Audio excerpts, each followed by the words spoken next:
ચોકિંગમાં એક યુવક અને તેની ગર્લફ્રેન્ડને મોતની સજા આપવામાં આવી છે. યુવકે વર્ષ 2020માં પોતાના 2 બાળકોને એક હાઈ-રાઇઝ એપાર્ટમેન્ટમાં 15મા માળેથી બારીએથી નીચે ફેંકી દીધા હતા.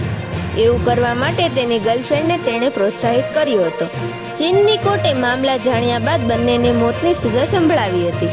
ચાઇના ડેઇલીના રિપોર્ટ મુજબ સુપ્રીમ પીપલ્સ કોર્ટ મામલાની સમીક્ષા કરી અને માન્યું કે યુવક ઝાંગ બો અને યુવતીએ ચેંગ ચેને પૂર્વ આયોજિત હત્યા કરી હતી.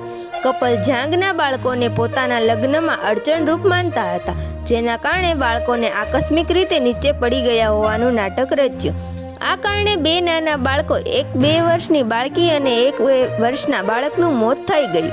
સુનાવણી દરમિયાન કોર્ટે માન્યું કે તેમનો હેતુ ઘૃણિત અને ક્રૂર હતો અને તે માટે કાયદા અનુસાર ગંભીર પરિણામની આવશ્યકતા હતી. બસ હાલ માટે એટલી જ અપડેટ. જો તમને અમારા ગુજરાતી સમાચાર પસંદ આવે તો તેને લાઇક, શેર અને સબસ્ક્રાઇબ કરો.